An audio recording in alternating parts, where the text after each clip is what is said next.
क्या आपने कभी सोचा है कि भगवान राम के नाम पर जो करोड़ों का चंदा दिया जाता है वो असल में कहाँ जाता है? आज के समय में जब हम किसी मंदिर में दान देते हैं तो हमारा विश्वास होता है कि वह पैसा धर्म और सेवा में लगेगा, लेकिन अयोध्या के राम मंदिर से जुड़ी जो बातें सामने आई है वे किसी को भी झकझोर देने वाली है। नमस्कार दोस्तों, आज मैं आपसे किसी राजनीतिक पार्टी की बात नहीं कर रही हूँ, बल्कि उस आस्था की बात कर रही हूँ जिसे आप और हम सभी इसे मानते हैं। राम मंदिर हमारे लिए सिर्फ एक इमारत नहीं है, सबसे बड़ा आस्था का केंद्र है। लेकिन क्या आपने कभी सोचा है कि जिस मंदिर के लिए हम जैसे करोड़ों हिंदुओं ने अपनी मेहनत की कमाई दान की है, क्या उस चंदे की पूरी सच्चाई हम तक पहुंची है आज तक? आज मैं आपको वो कहानी बताऊंगी जो रिपोर्ट्स में तो आई, लेकिन मेन स्ट्रीम मीडिया से गायब हो गई अचानक से। ट्रस्ट का गठन और चंदा का इकट्ठा करना, ये बात शुरू होती है सन 2020 से। राम मंदिर निर्माण के लिए एक ट्रस्ट बना, लोगों ने दिल खोल कर दान दिया, नगद, सोने, चांदी के गहने, चांदी के ईंटें। लेकिन ट्रस्ट की अंदरूनी व्यवस्था में शुरुआत से ही खोट थी। दान पेटियां भरी जाती थी और उन्हें 200 मीटर दूर एक सेंटर पर ले जाकर गिना जाता था। वहां काम करने वाले लोग क्या वाकई वे सब ईमानदार थे? रिपोर्ट्स कहती है कि गिनती के दौरान 10 रुपए के बंडल में जानबूझकर एक्स्ट्रा नोट डाले जाते थे और बाकी को गायब कर दिया जाता था, क्योंकि इस पूरे स्कैम में टिन्नू यादव का नाम सबसे ऊपर आया। उनकी 32 साल की सेवा बदनामी का दाग लगा है, इसको पाक साफ किया जाए। जैसे गंदी खबरें फैलाया गया है वैसे अच्छी खबरें डाली जाए कि ये सारी चीजें गलत है। इसके पहले टिन्नू ने भी एक वीडियो जारी किया था। आज हमारे पर जो आरोप लग रहे हैं 50 करोड़ की संपत्ति, वो सब निराधार है। टिन्नू वही। आखिर ये टिन्नू यादव है कौन? आखिर ये कौन है? एक छोटा सा मंदिर का कर्मचारी जो कुछ ही सालों में ही करोड़ों की संपत्ति का मालिक बन गया अचानक से। उसके सामने मनीष यादव, राम शंकर मिश्र, सुभाष श्रीवास्तव जैसे कई नाम जुड़े। ये लोग दान पेटियों से गहने और नकदी सीधे अपनी जेब में डाल रहे थे। मजे की बात तो यह है, देखिए, सब कुछ सीसीटीवी की निगरानी में ही हो रहा था, लेकिन यहाँ हकीकत क्या थी किसी को पता ही नहीं था। 7 से 8 महीने की फुटेज का कोई रिकॉर्ड ही नहीं था। क्या यह सब एक इत्तेफाक था? जमीन घोटाला और चंपत राय पर सवालों का ढेर हो जाना। सिर्फ चंदे की चोरी ही नहीं, जमीन की खरीदारी में भी खेल हुआ था। 2 करोड़ की जमीन ट्रस्ट को 17 गुना ज्यादा दामों पर बेची गई। और इन सबके बीच सबसे बड़ा सवाल था चंपत राय। वे इस ट्रस्ट के जनरल सेक्रेटरी थे। क्या उन्हें इस बारे में भनक नहीं थी? जब इंटेलिजेंस ब्यूरो ने पीएमओ को 12 से ज्यादा रिपोर्ट्स भेजी तो कार्रवाई क्यों नहीं हुई? जब एसबीआई ने प्रबंधक को चेतावनी दी थी तो उसे अनसुना क्यों किया गया था? राजनीतिक चुप्पी और विरोध का क्या अर्थ है, आज तक कोई नहीं समझ पाया। अरविंद केजरीवाल से लेकर अखिलेश यादव तक भी सबने सवाल उठाए थे। राम मंदिर में अरबों रुपए के चढ़ावे की चोरी हो गई। बता रहे हैं कि लगभग 200 करोड़ रुपए का तो कैश चोरी हो गया। आप जाते हो ना मंदिर, आप पैसे चढ़ाते हो भगवान जी के सामने, हीरे जवाहरात चढ़ाते हो। लगभग 200 करोड़ रुपए का तो बताते हैं कि कैश ही चोरी हो गया। कई सारे हीरे जवाहरात के बक्से चोरी हो गए। इसकी वजह से जैसे जैसे बात फैलती जा रही है, हर राम भक्त, हर सनातनी बहुत ज्यादा दुखी है। मैंने बहुत लोगों से बात की, लोगों के मन में बहुत सारे प्रश्न हैं कि ये क्या हो गया, लेकिन मोटे मोटे तौर पे 5 प्रश्न निकल के आ रहे हैं। आज मैं पहला प्रश्न आप लोगों के सामने रख रहा हूं। अगले 2-3 दिन में बाकी प्रश्न भी आपके सामने रखूंगा। इस मंदिर को चलाने, इस मंदिर को एक ट्रस्ट चलाता है और उस ट्रस्ट को प्रधानमंत्री कार्यालय द्वारा बनाया गया था। इस ट्रस्ट में एक व्यक्ति है चंपत राय। चंपत राय जनरल सेक्रेटरी है, वो सर्वे सर्वा है, पूरा मैनेजमेंट उसके हाथ में, वही मंदिर चलाता है। सबसे ज्यादा आरोप उसी के ऊपर लग रहे हैं। कौन है चंपत राय? कहां से आया ये? क्या चीज है ये? ना कोई संत है, ना कोई महात्मा है। कौन है? किसका आदमी है ये? बड़े बड़े नाम लिए जा रहे हैं, इसका आदमी है, उसका आदमी है, उसका आदमी है, बड़े बड़े नाम लिए जा रहे हैं। कौन है चंपत राय? और सबसे बड़ी बात है कि इतनी बड़ी चोरी की घटना हो गई, उसके बावजूद अभी तक मंदिर उसी के हाथ में है।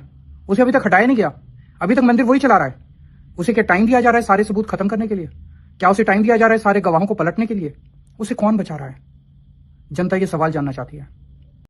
देखिए, जो मुझे जानकारी मिली और जानकारी में ये चर्चा में आया अयोध्या में कि चंदे को लेकर के, उसको चंदा न कहें, हम चढ़ावा कहें, जो चढ़ावा था मंदिर में उसको लेकर के कुछ चीजें बाहर निकल करके आई हैं।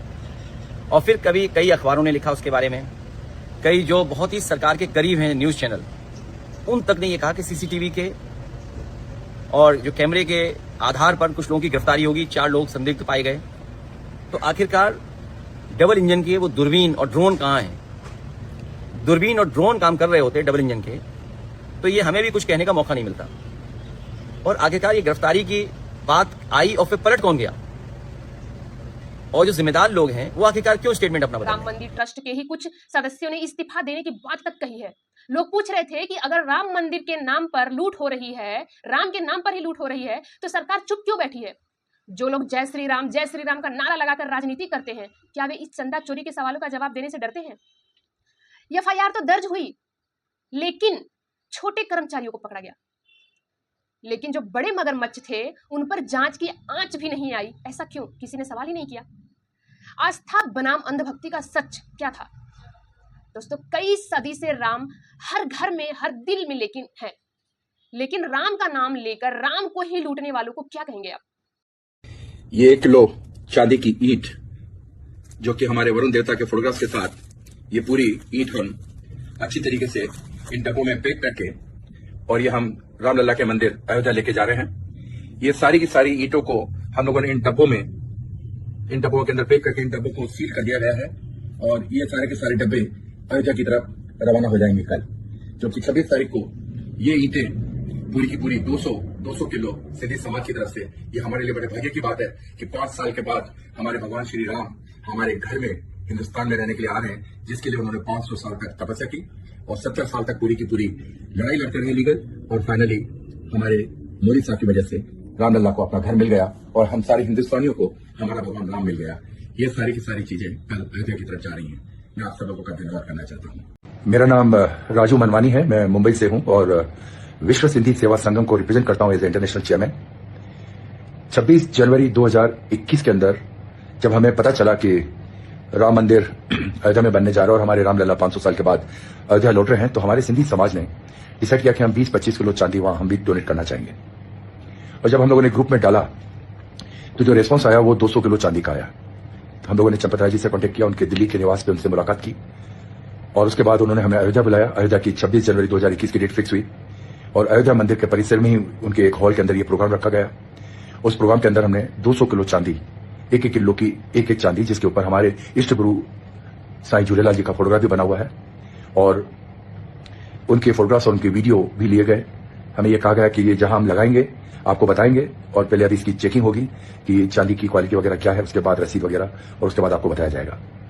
लेकिन इन 5-6 सालों के अंदर हमें कभी ना कोई फोन आया और ना हमारे किसी फोन का रिस्पॉन्स मिला, क्योंकि सबने दान किया था। तो हम लोगों ने कभी वो सोचा भी नहीं था कि इस तरह की बातें हो सकती है कि वो चांदी सही जगह जा रही है कि नहीं जा रही है। या तो इन दिनों में जब हम लोगों ने देखा कि टीवी के ऊपर ये सब चालू है, तो हमने सोचा कहीं ऐसा तो नहीं कि हमारी भी चांदी कहीं मिसयूज की गई है। तो इसीलिए हम सिर्फ उनसे ये पूछना चाहते हैं कि जो 200 किलो चांदी उस वक्त करीब 1.5 करोड़ की थी, करीब 70-75 हजार रुपए किलो थी, आज वो 3-3.5 लाख रुपए, करीब 6-7 करोड़ की वैल्यू है। तो क्या वो चांदी को गला करके कहीं मंदिर में यूज किया गया है या कहीं और यूज किया गया है, हम वो जानना चाहते हैं। और क्योंकि अब योगी जी ने जो SIT बनाया है, हमें उसके ऊपर पूरा विश्वास है कि वो जो रिजल्ट निकाल के लेके आएंगे तो दूध का दूध और पानी का पानी, और वो कुलप्रीट जो अगर ऐसा काम मंदिर में बैठ के करते हैं और भक्तों का दिल इससे काफी दुखता है और इस तरह का हम लोगों ने एक्सपेक्ट नहीं किया था। लेकिन रामलला के नाम पे हम सिंधी समाज हमेशा साथ में खड़े हैं, आगे भी, फ्यूचर में भी। लेकिन हमें खाली ये बता दीजिए कि हमारी ईंटों का क्या हुआ। नमस्कार।